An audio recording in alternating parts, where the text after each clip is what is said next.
You don't work hard at work. You're lazy. You waste your employer's time. You're arrogant. You're stingy. You're selfish. You gossip. He's watching your eyes. You look somewhere with lust.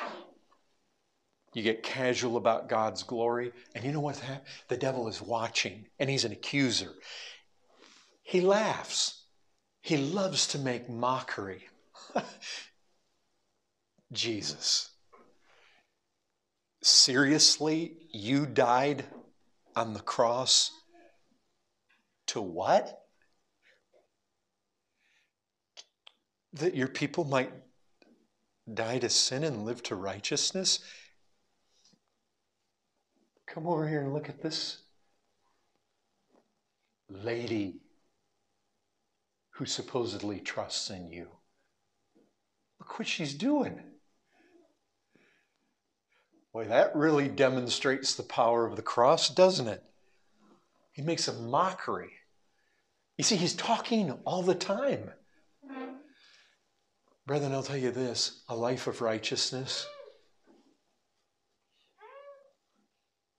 I close his mouth. Do you know? Not just his mouth, men's mouths too. Have you ever read this? I know you have, but let's take it in the context of what we're talking about. Let your light shine before others so that they may see your good works and give glory. There it is again. You've got glory and fruit, glory and good works. Listen, this isn't simply about what we stop doing as Christians. You do realize that, right? The Good Samaritan. Jesus comes along. You remember what happened. Love your neighbor. Well, who's my neighbor? Okay, Jesus wanted to show us what life imitating him really should look like. And so he paints this picture that we know as the Good Samaritan. Good Samaritan, right? What did he do?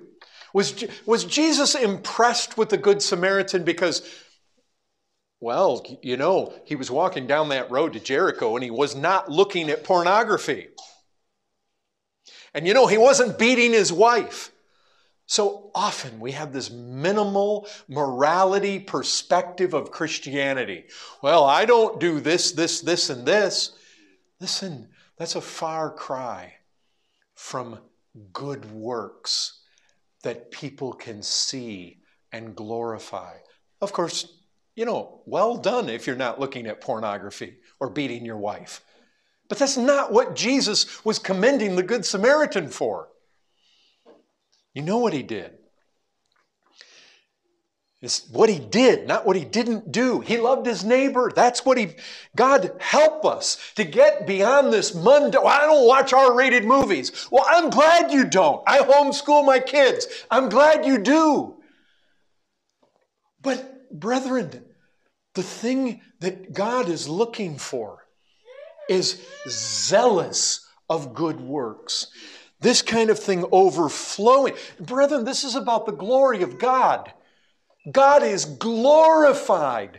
Do you realize this? When people walk in the midst of this dark world, this crooked generation, when we go forth as children of light and we look so radically different than the rest of the world. You know what? You know what we read there in 1 John chapter 3? Christ came to destroy the works of the devil. And this is exactly what he's talking about.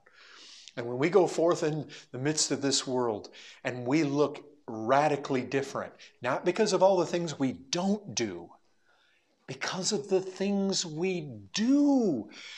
Brethren, I tried to emphasize this to you when back when I first had you look at Matthew 25 in Judgment Day. Jesus doesn't say, you know, well done, you on my right. I'm glad that you didn't. And you know, you can fill in the blank. All the things that we previously did. But it's not about what they didn't do. It's, I was hungry and you fed me. It wasn't, well, I was homeless and I was sitting outside the door of the supermarket and thank you that you didn't spit on me. It wasn't that. It was you fed me. You see, we got to get away from just the negative all the time. So often Christianity is viewed that way. Well, I can't drink anymore. I can't go there anymore. I can't do this anymore. That's not what it is.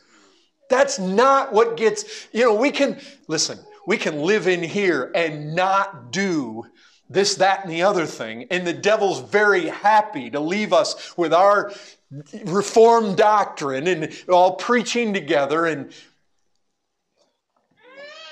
wonderful. But listen, what really demonstrates the power of the cross is when we love others in unusual fashion. You see, the devil knows that the church has a commission. He's not ignorant to that. You know what? There's a housing, one of those apartments right across the street.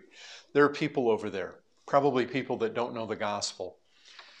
Let me ask you something. If they're going to receive, if those people over there who sit in darkness are going to see a great light, do you think if they turn on the radio they're going to get that message? Do you think if they watch the football game they're going to get it? You think if they listen to the leadership in this country they're going to get it? You know what? The devil full well knows that the most dangerous people in the world to him losing those folks over there sit right in this building. And there's nothing that he would like to see more than to destroy our testimony. He wants to tarnish the reputation of this church. He wants to tarnish the reputation of each of us as individuals. There's nothing he would like better. Now listen, we're not going to live perfect lives, but I'll tell you, being humble, confessing to one another, apologizing to one another, being a people who admit wrong when it comes. But I'll tell you, having lives where you are loving others and you're pouring yourself out. When people can look at them and say, we know they're not perfect, but we see what they do. Those people are giving. Those people give the shirt off their back. Those people are constantly, they're trying to do good. The reputation, brethren, I'll tell you, I've talked to you already about the reputation that this church has had on the other side of the world. And reputations can be great, reputations can go bad. And what we recognize is reputation has power. And having that reputation also makes us a vessel where God is going to see fit to use us. It's like something needs to be done. Here are these people over here. Look at their righteous life. It's a picture of going in, the master of the house going in and picking a vessel out of the cabinet. Well, which one's he going to look for? Is he going to take that dirty one? Well, I've got visitors and they're sitting at my table and I've got a task that needs to be done and fulfilled. He's going to reach in and grab the dirty one? No. The whole point is he reaches in, he's looking for the clean ones. Those he's going to find useful for the task at hand. And what are we going to tell people? What are you going to tell people when you go to the workplace and you're the guy, when the boss comes around the corner, you're sitting there and then you jump? Oh, what are you going to do? You're going to go tell him the gospel now? You're going to preach to him? You see, the power of it's right out the window. Well, you need to be saved. Well, yeah, you do too. What has God saved us from? Has he saved us from being lazy? Has he saved us from lust? Has he saved us from harsh language? Has he saved us from jealousy? Has he saved us from selfishness? Brethren, this is one of the things. When you think about really what it is, I was in prison and you visited me. I was naked, you clothed me. Not this minimalistic, that barely get by morality. Well, I don't go to the dance hall anymore. Well, that's good, but what are you doing? True and undefiled religion before God is to visit the widow and the orphan in their affliction. We can get to the place where it's like, well, my theology's right. I go to a church that holds to Reformed theology. We believe in the sovereignty of God. That's great. But is there dirt? And it's not, like I say, it's not just what you don't do. Yes, flee. Flee youthful lusts, but pursue righteousness. And as we're going to see next time, righteousness is good works find their fulfillment in love. It's when you're loving others. It's not just when you think about it or you talk about it. It's not just when we come in here and we sing a Charles Wesley song. It's when you take this abiding in Christ and you go out and you're abundantly fruitful and you put Christ on. That means you're willing to go out and touch the leper like he did. You're willing to go out and seek and save the lost. You're willing to give. He gave. He laid down his own life. He gave himself to drink the cup of the wrath of God.